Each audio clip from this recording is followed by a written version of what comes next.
Okay, today we're talking about Pas Yisrael. We've talked in the past, we're doing Hashgachah Practicum, so in the past we've talked about Bishul Yisroel, and this is an outgrowth or connected to that. So Bishul Yisroel means that for certain foods, a yid has to be part of the cooking in order for them to be kosher, and certain kind of foods.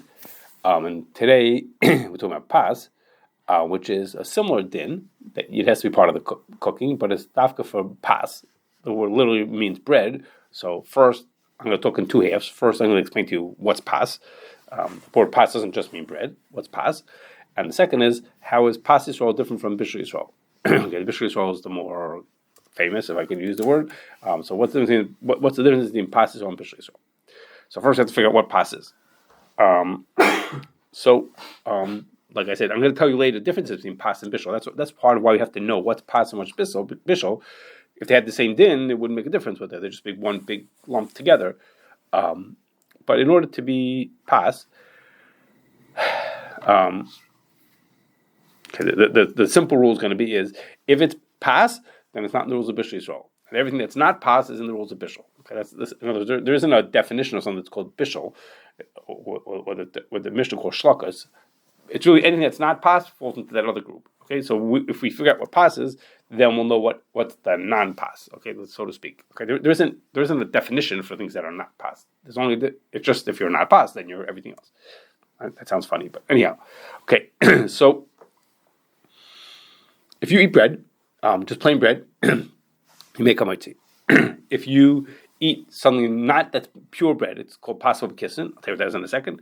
Then the bracha depends on how you eat it. If you eat a lot of it, you make a meal out of it, you make hamotzi. If you eat just a drop, you eat a snack, then you make mezuzahs. Okay, there's three kinds of pas kissin. One is cake, which is to say it's flour and water, but it's got something else in it that gives a really strong taste that's not like bread. Like imagine chocolate cake. Okay, it doesn't taste like bread, it has a strong chocolate taste to it, so that makes it pas kissin. It's a little bit a step down from bread.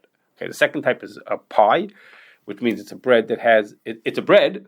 The thing that you're eating is bread, but it has something on top of it or inside or a filling in it that makes it not so bread-like, like a pizza or a pumpkin pie. Okay, so the bread part of it, the so to speak crust of it, is bread, but the other part is there's something else in it that gives it this strong taste. It's not like the chocolate cake that is part of it. And the third is crackers, which is to say is you took a bread, just plain flour and water, basically, but you baked it in a way that it becomes brittle instead of fluffy. That's a cracker. Okay, those are the three kinds of pas kissin. Okay, so for our Hafrashas challah, the din is clear that the din is clear. The din is in our Hafrashas challah that pas kissin is also considered pas. So you have to be Hafrashas challah from pas and from pas kissin. Anything that if you make hamotzi itself or you make hamotzi if you eat a lot of it, you have to be Hafrashas challah. For the Ramah says that for Pas Yisrael we follow the same rules. It's not as clear, but for Pas Yisrael we follow the same rules. If it's Pas or it's Pas Kissin, then it's in the rules of Pas. That's a kula and a chumrah. Okay, we'll see later that it's kulas and chumras to be considered Pas. So cakes and crackers and pizza all are in the rules of Pas Yisrael. They're not in the rules of Bishul Yisroel. Okay, now I'm missing the most very basic requirement. That's why I'll say it now. What I didn't say to you is that in order to be Pas, it has to have one of the chamishas mina dagan in it. Wheat, rice, spelt, oats, and barley. It have to have chamishas mina dagan in it. If it doesn't have any of those, then it's for sure not Pas. Okay, that's sort of a basic. I should have probably said that at the beginning. That's a sort of basic that if it doesn't have the chamishas mina dagan, there's no way it's going to be Pas. Okay, so in order to be Pas, so far we know is it's either it's something that's hamotzi, or it would be hamotzi if you eat enough of it. Now, there's two other ways that a thing that's like Pas could be not considered, could not be in the rules of Pas. Okay, and I told you one set of rules. It could be Pas or Pas kissin. There's another thing that could knock it out from being Pas, and that means it's made from flour and water, but it's not in these rules at all. And that is, the first is Tureisah dinahama. And that is, the Tureisah says that pasta is also made just from flour and water, and it's just doesn't have any other taste to it. It's just plain. It's just flour and water. Tureisah says no. The bracha on pasta is not hamotzi. Even if you make a whole meal out of it, it's not hamotzi, and that's because it has to have Tureisah dinahama. It has to look like bread or Tureisah pas, depending if you want to talk it in Hebrew or in Aramaic. And pasta doesn't have that. Okay, what exactly means Tureisah dinahama is not so easy to explain, but basically it means is that it has the thickness and the body and the solid, like it's like a chunk, like a solid piece, like bread is, which means is like pasta is not. Pasta is soft and flimsy and actually very hard. And oatmeal is not. It also has no Tureisah in the ham. Okay, so those things don't have Tureisah in the ham. Or little Cheerios don't have Tureisah in the ham. Barley soup. What do you say? Barley soup. Barley soup for a different reason. I'll get to barley soup. Barley is actually barley soup is because the bracha on barley. Okay, well, whatever. Yeah, okay, I'll say barley soup. Yeah, if you want to say barley soup, but barley is not so partial that the bracha is even missing altogether. You know, it's just pieces of barley. Right, cut up pieces of barley. Okay, so it's just so barley soup in that way is like oatmeal, similar kind of idea.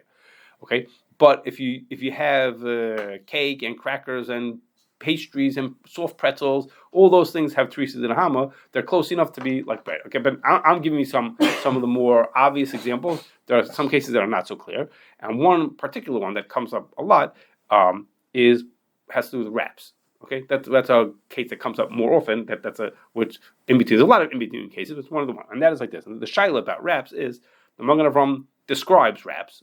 He really talks about wraps, and he says that they're so thin that they don't have Tureisah in the hama. Okay, there's no Tureisah pasta, something that's mamish like paper thin like that. That's not Tureisah in the hama. He says pancakes. That's a machlokes to mechaber and the Magen Avraham whether they do have Tureisah in the hama. Like for us, that would be like a pita, but a wrap. He says that doesn't have Tureisah in the hama.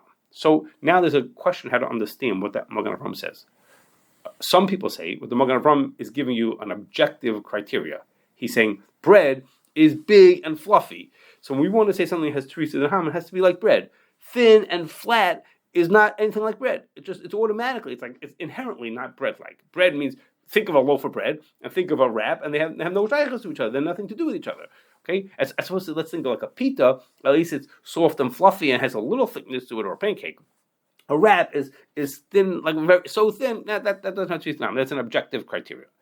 And others say no, it's not. He doesn't mean an objective criteria. He's not saying it. He's saying is that kind of a thing like that. Nobody uses that like bread. It doesn't have Tureisah in the hama, not because of its physical structure, but because nobody uses it as bread, which was true.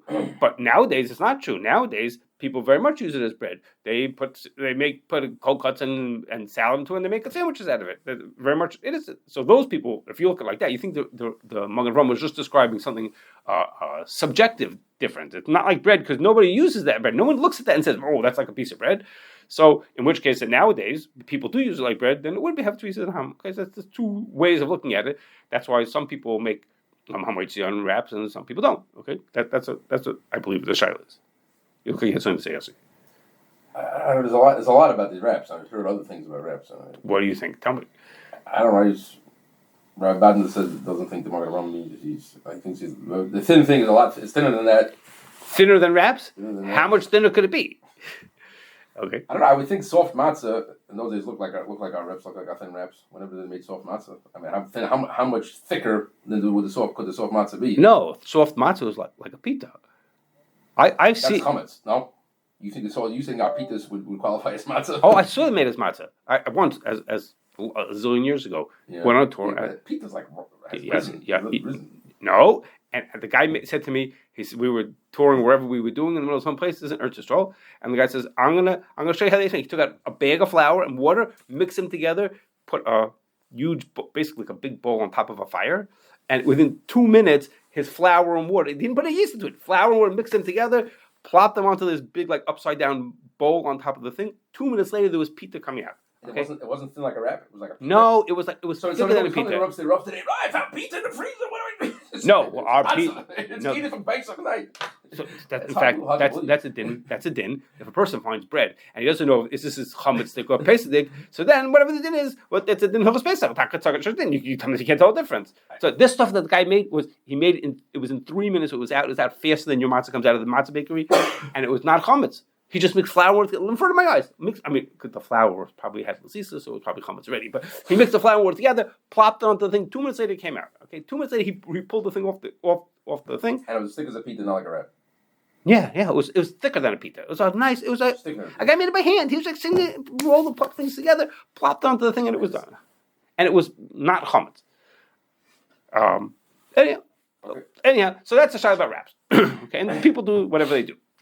Okay, now the other way for something to not be considered to be pas, even if it doesn't have, again, it doesn't have, doesn't have anything wrong with it, so to speak, just flour and water, and that is if it's cooked, okay, cooked or fried or deep fried, okay, which is to say, pas is baked. Baked means baked without liquid, just baked in the oven. So that is, if you cook something, then that's a question. And for us, the example of that is a donut. Okay, that it's assume you have a donut that's plain, not like with some filling or something like that, which makes it possible. Because I guess that's the same thing. Also, would be, and the Mechaber has two shittas about whether it's considered pas or it's not considered pas. In Hilchos Brachos, should it be pas because it's basically just flour and water? A donut and bread have this same tzura, the same tzura as a pas. They have everything the same to them. Or should you say it's bezoinus because it was deep fried instead of being baked? So the Mechaber says you should avoid it. Okay, don't eat unless you in the middle of a meal and you made hamaitzi ready. And the Rama says the minig is that we make it mezarnis. And most people assume that so the Rama is saying it's mezarnis, meaning to saying that it is not pas, that it's disqualified because it was cooked. And most people assume that he would also not include it into pas Yisroel and said he would consider Bishul Yisroel. That jump that I just made is not so obvious. That's not so obvious because seemingly the reason why he's makel in by Hilchos Brachos is because the Safek Brachos the Hakol. Not so clear if that should transfer into pas Yisroel also, but most people assume that he does it, just like he's makel in Hilchos Brachos, and he says it's not pas. So the word makel, so in Brachos it's a kula, and in the halachas of pas, most assume that he would hold this also not in the rules of pas, it's in the rules of Bishul Yisroel. Okay, so now let's move to the second part, which is what's the difference between pas and Bishul Yisroel? If they both have this requirement that a yid be part of the cooking, who cares if it's pas or bishul? So I have three types of differences. Three sort of types of differences, and the first is pas paltar, and that is the Gemara has an idea, thinks about that maybe if bread is baked by a paltar, a professional baker, then that doesn't have the rules of doesn't need pas Yisroel, and the only pas Yisroel will only apply to pas balabayas, a private person made it. Why would there be such a difference? Why would there be such a difference? And that is because pas Yisroel, like Bishul Yisroel, pas Yisroel is only usher midrabanan because of chasnas. It makes you feel close to the person, but you're eating his food, and it can lead to intermarriage. So if a guy is making it in a bakery, like he's a professional baker, they're not showing any warmth or closeness or friendliness to you by giving you this loaf of bread, because he makes bread for 100 people and he makes bread to make a business. He has nothing to do with trying to be friends with you. So you could understand that pas made by a paltar would be different than pas made by a balbayis. But the Gemara says it's not true. The Gemara does not say that pas paltar is mutter. The Gemara talks about maybe, but the Gemara does not happy. The Gemara does not say that pas paltar is mutter.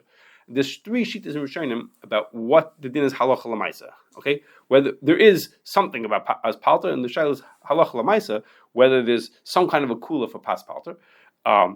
And that again, I'm sorry, I'm not being clear. Everyone agrees. It just has to be clear. Everyone agrees that pas balbai still is usher. Okay, but the question is, this pas palta maybe has a special kula. So there's three sheets of Rishonim. The Rambam holds that basically the din of pas akum stays in effect, and there's no kula pas palta, no kula at all, and you have to eat pas Yisroel. Pas Yisroel stayed the same way. It's like you read the Gemara that it stays the way it is. Basically, nothing changed. Okay, that's the Rambam. The Mordechai says. It's really hard. It became very difficult for people to get bread. On two things. Bread is first of all a staple food. People need it all the time, and the bakeries are owned by Goyim, so therefore it was impossible to get pas Yisroel. I guess they weren't accommodating to make them pas Yisroel. So Chazal completely were matir pas paltar. Pas came from a baker is completely mutter, and pas balbai stayed also. Okay. And so it completely, the whole issue was taken off, and pas paltar was, as regards to pas paltar, the whole issue was taken off. That's the Mordechai. And the Rashba says that no, he says, since it was so difficult to get bread, therefore, if you can't get pas Yisroel, you could eat pas paltar. But that doesn't mean that you should eat, if you have a choice between them, then you shouldn't eat it. Okay, according to the Mordechai, if you have a choice, it makes no difference. There's no Isra anymore. You can eat whatever you want to. And according to Rashba, if you have a choice, then you should eat pas Yisroel, but if you don't have a choice, then you can eat pas paltar. And that word choice means either if it's physically difficult to get it, like you don't live nearby. The Shulchan Aruch tells you exactly how far you have to live away. You don't live close by to get Pas Yisrael, or if it doesn't have the quality you're looking for. Okay, I only want pumpernickel bagels, and they have plain bagels. Then I can Pas Paltar if they have a quality or taste better or different style, etc. These kind of things. Then I can eat, according to the Rajba, then I could eat the Pas Paltar. But if it's exactly the same, there's two types of rye bread, and one is Pas Yisrael and one is not. According to the Rajba, I have to eat the Pas Yisrael. Okay, so the Mechaber follows the sheet of the Rajba that Pas Paltar is only mutter when there's no Pas Yisrael available. But the Ramah passes like the Mordechai that the Pas Paltar is completely mutter. It does make a difference when it's always mutter. It doesn't make a difference whether it's available or not available. Or most says it's always mekel. And most obviously Ashkenazim usually follow the Ramah, but the Shach says a person should try to be machmir for the Rajba. And so therefore there are lots of people who do that. They say, Hagam, that the Ramah says that Pas Paltar is 100% mutter, even if it's available, even if Pas Yisrael is available. Then the makbid, like the Shach says, for what the Mechaber says, which is if it's possible to get Pas Yisrael, have the same types of cookies of Pas Yisrael and not Pas Yisrael, basically it's give or take the same thing. I should take the Pas Yisrael ones and not the Pas Paltar ones. Okay, now, so in Hilchos Rosh Hashanah, the Mechaber says the people who are makel about Pas Paltar year round should be makbid during Asher Mitzvah. The implication, it sounds like from the Shach and the Mishnah Berurah, is he means is if you usually follow the Ramah, the Mordechai, to say that you eat it when it's available, you should be makbid for the Rajba, meaning for the Mechaber, to eat it when it's to only eat it when it's not available. Okay, to go one step higher. Okay, so they're implying that if you do like what the Ramah says, that you eat it no matter what, you eat Pas Paltar, you should go one step up and go to the Mordechai, to the Rajah, which is the Mechaber. Okay, now, but before I finish, is that this din, this chumrah that during Asher Tshuva you should be extra makbid, comes from Yerushalmi, and that the Yerushalmi talks about being more makbid about things during Asher Tshuva. And the Yerushalmi doesn't say a word about Pas Paltar. Okay, the Yerushalmi says you should eat chulin b'tayra. Okay, so I don't think anybody's ready to do that. So the toar already realized that. So the toar says, okay, I have a better idea. Okay, I said, that's what the Yerushalmi says. Really nice. Okay, good idea. You should eat a chulin b'tayra. Basically, we would starve because we have no idea what that means. So the toar says, okay, we should eat Pas Yisrael. Okay. Is it Tur saying that that's the pshat in the Yerushalmi? No. The Yerushalmi, it's not the pshat in the Yerushalmi, but we should. No, the Yerushalmi gives us a concept that we should be more makbid during Asher Tshuva to do things more than we usually would do. Such a concept that we should do that. The Yerushalmi says eat chulin b'tayra, which for them meant that was for real. Do it. My next door neighbor did it, so I could learn how to do it also. For us, we haven't a clue how to do chulin b'tayra, so it's not even within range of us trying to do that. So he says, okay, so let's eat, be more makbid on Pas Yisrael. Okay, so from that perspective, even if from that perspective, it makes sense. If I follow the Ramah who says, if all year round I eat Pas Paltar, even if Pas Yisrael is available, I go one step up and I'll go like the Rajba who says, if it's available, then eat Pas Yisrael. What happens if I'm a person who follows? I'm a Sephardi and I eat Pas Yisrael all the time, or I follow the Shach and I'm Ashkenazi and I eat Pas Yisrael. When it's available, I always eat Pas Yisrael. I don't take Pas Paltar. So then you could say, okay, so for me to go one step up means to go like the Shittas Rambam, which is to say, I will only eat Pas Yisrael even when the Pas Paltar, even when the Pas Yisrael is not available. Okay, I will be makbid. No, it does not say that. No, it's not to say that. But that some people will take it like that, which is to say, the whole thing comes from Yerushalmi that doesn't say this altogether. It comes from the Torah says go one step up to go. The people that always mark it very stark on these things. I haven't heard that they go one step up on anything. So those people mistama go or something else. Maybe they only Yoshan that week, or maybe they're makbid on the Chavir, or they do something else. The Yerushalmi doesn't say anything about eating Pas Yisrael. I don't know if any such thing. Oh, okay. So, but the again, the minig is so. Not makbid on Yoshan. What do you say? They're not makbid on Yoshan. Right. What I'm trying to say is that the minig is not to eat.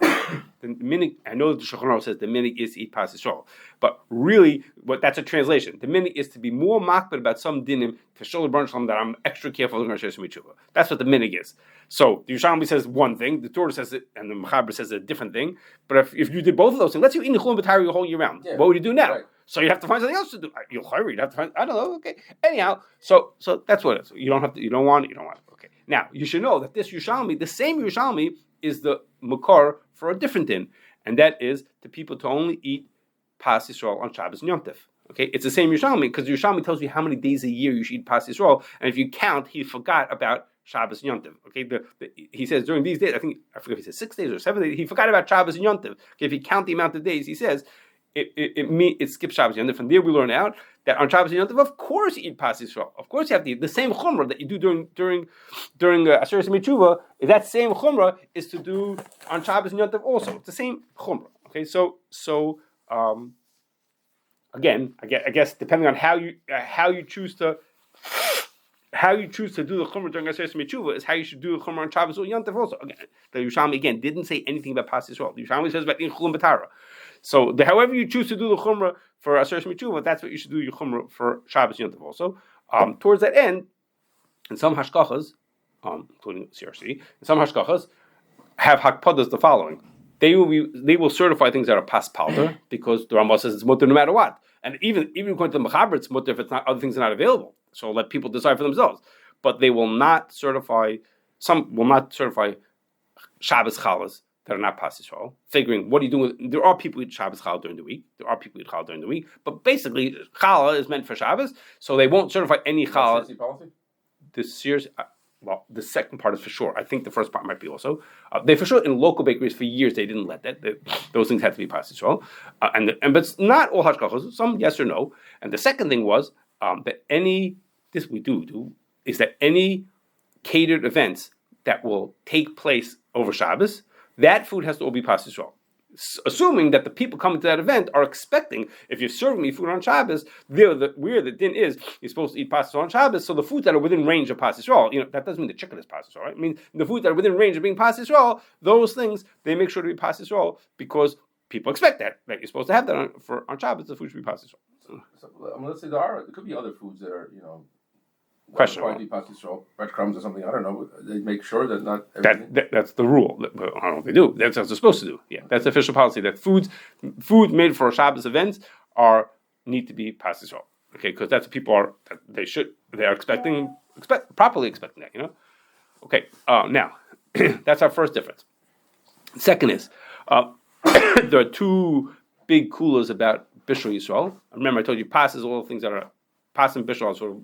Whatever's not pas is bishul, and those two kulos is that if it's something is ne'achachai, if it's edible raw, or if it's oil shulchan lochem, it's not oil shulchan lochem, it's not for chash of a company, then those things don't need bishul yisrael. So those are kulos for bishul. Those are kulos for bishul akum. Means is if my next door neighbor makes me a baked apple, okay, but forget about the kashrus. Like they made it in a kosher oven, they made me a baked apple, so I can eat it because there's no bishul akum problem because apples are ne'achachai. You can eat apple raw, okay, so no problem. What happens if my next door neighbor baked me a cake that was not oil shulchan lochem? Okay, so then I would not be allowed to eat that. Pas bal bayis is for sure usher. Okay, he's not a paltar; he's just my next door neighbor. But pas bal bayis is usher. The fact that it's not oil shulchan lochem makes no difference. It doesn't give me a kula because for pas we don't have these kulas of ne'achachai and oil shulchan lochem. I know there are other holds like that. That's not at all the din. I don't think that's at all accepted. It's not very common. It would be hard to come up with the case, but like cereal.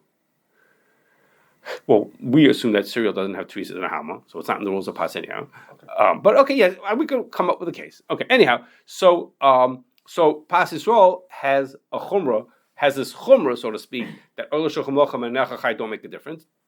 But it has the kula of pas paltar. Okay, so it has a chumrah and kula. They each have their own side to them, so to speak. Okay, now. I've heard about this behind my house. Really? Yeah.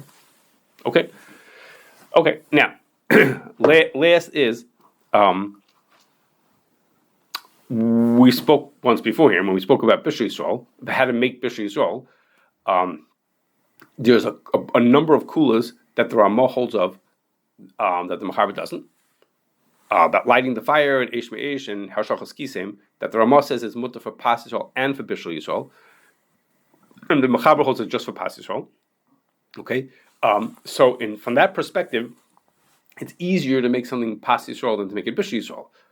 Meaning, because if a Sephardi sees that we call something Bishul Yisroel, he might not be satisfied.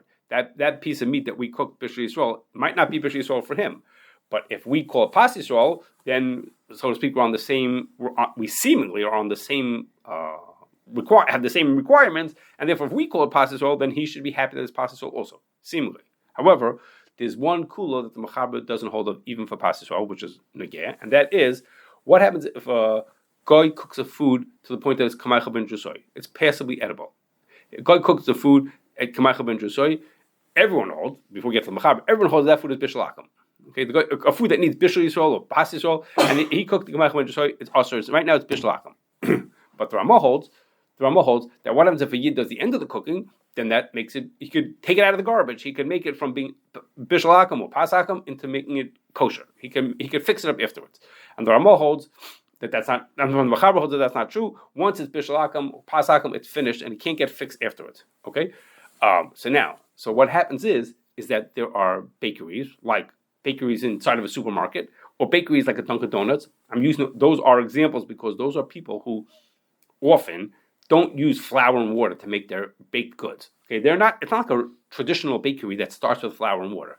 These guys they're not so advanced. They're not so able to do that. So they work some of the things that they make are pre-made in a factory or in a commissary, and it comes to them partially baked, and they finish the baking in their place. So the commissary or the commercial operation that made those the first time may not have made it pas Yisrael. When it shows up at Dunkin' Donuts, a Yid lights the fires and makes it, or does something to make it pas Yisrael. Or a Yid lights the fires in the supermarket, in their in-store bakery, to make it pas Yisrael. Ashkenazim say it's pas Yisrael. So here's an example where Hagan, that it's called pas Yisrael. So I told you beforehand that if it's pas Yisrael for Ashkenazim, it'll be pas Yisrael for Sephardim. Here it will not be, because we're going to call it pas Yisrael because we finished the baking. It came in not pas Yisrael, but we finished the baking. And sometimes, but for Sephardi, it would not be pas Yisrael. They'd have to check in to find out if that's really true. Depending on the situation, we might call pas Yisrael, and they would not be happy with it.